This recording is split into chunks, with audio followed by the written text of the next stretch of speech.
It's beer cheese soup, which sounds wildly unhealthy, but it's actually a very healthy and tasty choice. It does have quite a bit of cheese in it and a bottle of beer, but it also has all these veggies that are cooking out in our skillet right now. A couple of carrots, parsnips, which is like a carrot with an attitude, as my friend Emily says, and I think that's just perfect, and some onion and celery and garlic. Now what I do is I coarse chop it, throw it in the food processor so you get this nice fine chop. And it's literally a couple of quarts of vegetables cooking down in a dry skillet. I just put it in a large nonstick skillet. There's no fat in there yet. We're gonna get to the fat in a minute. We're gonna make our cheese soup base in a separate pot so they can both be cooking at the same time. 2-hour vegetable mix. We're gonna add about 2 teaspoons or 2/3 of a palmful of smoked paprika and some dry mustard. Same amount. Couple teaspoons, 2/3 of a palmful, a little or a lot of cayenne pepper sauce. I like Frank's Red Hot in this one. 1 bottle of beer, and when I'm cooking with beer, I use a lager or beer that's light in color and light in flavor. Bottle of beer, so 12 ounces of beer. And I usually give that a stir and just let it cook out a bit.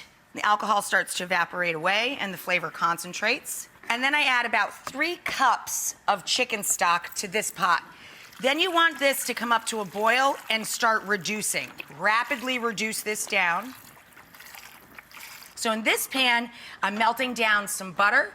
I'm gonna take a quick break and roadmap a salad we're gonna make, but when we come back, we're going to, just like you're making mac and cheese, you're gonna make a simple milk sauce with a basic roux, equal amounts of flour and butter, and then we're gonna mix in our cheese, and then we're going to immersion blender this so it's super velvety and combine the two. That's all there is to it, and then just keep it warm.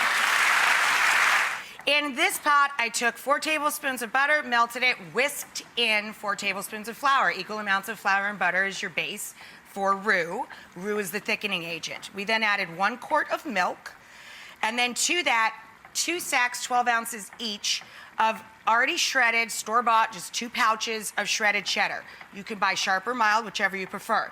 This is our combination of carrots, celery, onion, parsnips, and garlic, cooking out in our 1 bottle of lager beer and our 3 cups of chicken stock. See how much it's reduced?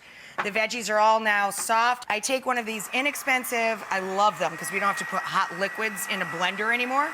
Immersion blenders in, and just give it a zap and make sure that that sauce is beautiful and velvety and just gorgeous. And then I'm gonna add a little layer of flavor to that by stirring in about 1 tablespoon each of Dijon mustard and a little Worcestershire. Mix that in.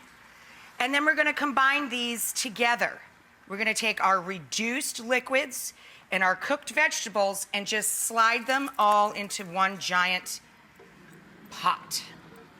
A super fun way to serve this is with cheddar popcorn on top.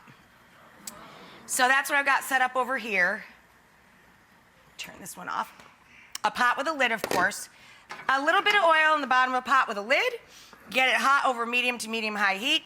Add your corn, put the lid on. Very exciting. It will pop, just like Jiffy Pop. Take a quick break, we'll come right back. When it slows to a second or 2 between each pop, your corn is done. Turn that off. Now it gets really fun. Salt, of course, we're gonna put a little salt on there. But they sell cheese powder. Yum! So here's how I serve it up. The cheese soup with our veggies running all through it. It's so good. We're gonna top the soup with cheese corn and some chives.